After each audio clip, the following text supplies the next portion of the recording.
Hello everyone, welcome back to the channel. एक बार फिर से आप सबों का स्वागत है हमारे यूट्यूब के चैनल में। और आज की जो ये वीडियो है काफ़ी खतरनाक होने वाली है, यानी कि काफ़ी इंटरेस्टिंग होने वाली है। खास करके एक बहुत बड़ा चीज़ जो दिमाग में चल रहा है वो ये कि यार स्टूडियो में मास ले ऑफ हो रहे हैं, मास ले ऑफ हो रहे हैं, काफ़ी सारे ले ऑफ हो रहे हैं, काफ़ी सारे लोगों को निकाल दिया जा रहा है। तो आखिर इसके पीछे का रीज़न क्या है और क्या इस सिचुएशन में जॉब मिलना पॉसिबल है या नहीं है, ठीक है। सो आज के इस वीडियो में डिटेल में बात करेंगे और कोशिश करेंगे इस पूरे सिनेरियो को समझने की। तो चलिए फिर वीडियो को स्टार्ट करें, लेकिन उससे पहले आप चैनल पे अगर नए हैं तो चैनल को सब्सक्राइब जरूर करें। एंड इसी तरीके की इन्फॉर्मेशन के लिए आपको इस चैनल से जुड़ना है एंड साथ ही साथ वीडियो को लाइक करके बेल आइकन को प्रेस कर दीजिएगा ताकि आने वाले हर इंपॉर्टेंट वीडियो की नोटिफिकेशन आप तक पहुंच जाए। तो चलिए फिर बिना देर किए हुए वीडियो को शुरू करते हैं। So guys, recently Phantom FX ने 50 लोगों को निकाल दिया, ऐसी खबरें मार्केट में चल रही थी। यूट्यूब पे भी दनादन चल रहा था, काफी जगह पे ये चीजें आई कि फैंटम एफएक्स ने 50 लोगों को निकाल दिया। और ये खबर कुछ आई थिंक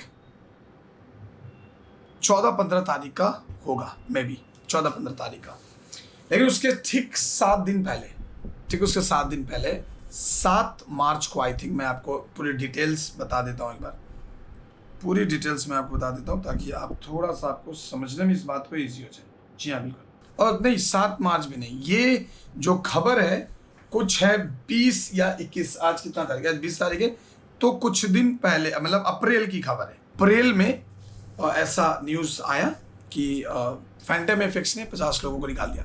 लेकिन ठीक इसके कुछ दिन पहले, यानी कि 17 अप्रैल को फैंटम एफएक्स ने एक वैकेंसी निकाली थी जहां पे उन्हें CG supervisor, FX artist, compositors and lighting artist चाहिए थे।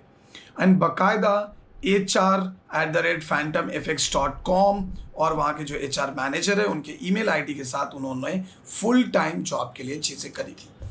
अब बात आती है कि ऐसा कैसे हो सकता है कि आप 50 लोगों को उन्होंने निकाल दिया, या जो लोगों को भी, जितने लोगों को भी निकाला, इसके पहले हायरिंग कैसे। तो भाई यही चीज़ आपको समझने की है कि अब मार्केट उस तरीके से आप इसको अज्यूम मत करो, क्योंकि बहुत सारे लोगों ने क्या किया कि इस इंडस्ट्री को टेकन फॉर ग्रांटेड ले लिया है। इस इंडस्ट्री को टेकन फॉर ग्रांटेड ले लिया कि अरे यार, हम किसी तरीके से कहीं से सीख के इसके अंदर हमने घुस गए, तो चलो भाई अभी हमारा काम फाइनल, मतलब अब हमको कोई नहीं निकालेगा। और ये कहीं न कहीं काफ़ी सारे एक्सपीरियंस लोगों के भी दिमाग में आता है, और उसकी वजह से कई सारे एक्सपीरियंस लोगों को भी निकाल दिया जाता है। अब इनके निकालने के पीछे 2 रीज़न है। एक तो ये कि अगर स्टूडियो के पास प्रोजेक्ट्स कम है, पहला, और दूसरा अगर प्रोजेक्ट कम होगा तो जाहिर सी बात है कि जो हाई सैलरी वाले एम्प्लॉय हैं उनको रखना उनके लिए थोड़ी प्रॉब्लम होती है। तो वो क्या करते हैं कि वहाँ से लोगों को निकाल देते हैं और उसके जगह पे 4, 5 या 7 कम सैलरी वाले लोगों को हायर कर लेते हैं, ठीक है। और उसमें कई सारे फ्रेशर भी होते हैं क्योंकि उनको पैसा कम देना पड़ता है। अब एक चीज़ तो आप जहन में डाल लो, अब जो लोगों को निकाला गया, जो एक्सपीरियंस है, उन्हें कोई फर्क नहीं पड़ता। एक जगह से वो निकलेंगे, दूसरी जगह उनको कोई ना कोई हायर कर लेगा, उनको हायर कर लेगा। इसमें कोई बड़ी बात नहीं है मेरे भाई, कोई बड़ी बात नहीं है, आराम से उसको हायर कर लेगा। लेकिन ये जो खेल है ना, सब है स्किल का। आजकल मार्केट में जितने भी बच्चे निकल रहे हैं यहाँ से, भले आज यूट्यूब पे जितने भी लोग आ जाए ज्ञान देने, लेकिन जितने भी बच्चे निकल रहे हैं उसमें से बहुत कम लोग ऐसे हैं जो स्किल वाले बच्चे हैं, और ना ही वो मल्टीटास्किंग है। स्किल भी बहुत कम है, जैसे तैसे उन्होंने चलो कुछ चीज़ें कर ली, ठीक है, और स्किल्स की भी बहुत बड़ी प्रॉब्लम है, स्किल्स नहीं है उनके पास। तो इसको लेकर क्या हो रहा है कि मार्केट में आपका सर्वाइवल मुश्किल हो रहा है, राइट। स्किल्स नहीं है यार, मतलब जैसे तैसे आपने सीखा है, कोई प्रैक्टिस नहीं, कुछ नहीं, अभी तो आपको प्रॉब्लम होगी, आप नहीं टीक पाओगे वहाँ पे। और अभी मल्टीटास्किंग वाली चीज़ें, क्योंकि बहुत सारी चीज़ें मार्केट में चल रही हैं, बहुत सारे। और मुझे एक चीज़ समझ नहीं आता कि आप why are you focusing on only film industry वाले स्टूडियोज, क्यों? उसके अलावा आपको कहीं नहीं दिखता जॉब? काफ़ी सारे जॉब्स हैं डियर, उसके अलावा भी काफ़ी सारे कंपनी है, काफ़ी सारे स्टूडियो है। एक बार रिसर्च करो, जितना देर आप टाइम रील्स देखने में निकाल देते हो ना, एक बार जाकर रिसर्च करो। There are lot of jobs जहाँ पे आप ज्वाइन कर सकते हो। नॉट ओनली कि फिल्म इंडस्ट्री यार, फिल्म इंडस्ट्री थोड़ी एकमात्र चीज़ें हैं जहाँ पे आपको ये चीज़ करनी है। इसके अलावा भी बहुत सारी चीज़ें हैं जहाँ पे आप 110% ज्वाइन कर सकते हो, काम कर सकते हो। कई सारी एमएनसीज हायर कर रही हैं आजकल, compositor, video editor, like 3D modeller, lighting artist, ऐसे कई सारे आर्किटेक्चर फर्म हैं जहाँ पे तुमने ये फील्ड में तुम क्यों आए थे। देखो, इस फील्ड में जब तुम आते हो तो ये इन बातों का ध्यान रखना बहुत ज़रूरी होता है कि आपने जो सीखा है, बहुत सारी चीज़ें इसीलिए सीखा है ताकि आप मल्टीटास्किंग कर सको। एक चीज़ पे नहीं यार, मैंने तो सिर्फ मॉडलिंग पे फोकस किया था। भाई मॉडलिंग पे फोकस किया था तो सिर्फ मॉडलिंग करके कुछ नहीं होने वाला, और कभी किसी का कुछ नहीं होता ऐसे।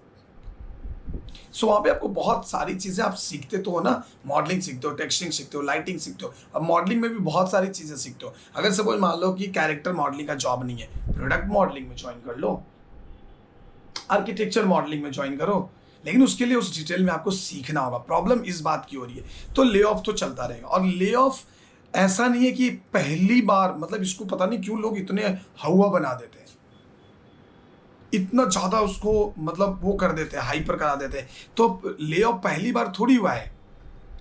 ले ऑफ जो है इंडस्ट्री में पहली बार नहीं हुआ है। ले ऑफ जो हो रहा है इंडस्ट्री में पहली बार नहीं हो रहा है, ये सारे इंडस्ट्री में होता है। इवन चाहे वो मेडिकल इंडस्ट्री हो, इंजीनियरिंग का हो डिपार्टमेंट, आईटी का कोई सेल हो, कहीं पे भी हो, ले ऑफ तो होता ही है यार। लेकिन इसको तुम इतना ज़्यादा हाइपर करा दे रहे हो कि पता नहीं, क्योंकि आप क्यों करा रहे हो, क्योंकि आप इसके हैबिचुएटेड नहीं हो। आप यही सोच कर आते हो इस फील्ड में कि अरे यार चलो अभी जॉब मिल गई, अब तो लाइफ सेट, अब तो कोई टेंशन ही नहीं है। तो प्रॉब्लम हो रही है आपको। आपका माइंडसेट ये बना होना चाहिए, क्योंकि अगर आप में प्रॉब्लम है, हो सकता है ये भी कि आप में कोई प्रॉब्लम ना हो, लेकिन कंपनी को नहीं पोसा रहा हो तो आपको निकाल देगी। आप सोचो ना, आपकी खुद की कंपनी होती, अगर आपकी खुद की कंपनी होती और आपके पास 2 बंदे काम कर रहे हैं, एक मॉडलिंग आर्टिस्ट, एक टेक्सटिंग आर्टिस्ट, और दोनों को मिलाकर आप दे रहे हो 40,000 की salary. Suppose for the example दोनों को मिला के आप 40,000 की सैलरी दे रहे हो, लेकिन एक बंदा आपको मिल रहा है जिसको मॉडलिंग टेक्सटिंग दोनों आता है और वो 35 में रेडी है, तो क्या आप नहीं लोगे उसे? 110% आप उसे लोगे, 110% आप उसे लोगे। कोई बिग डील नहीं है इसमें।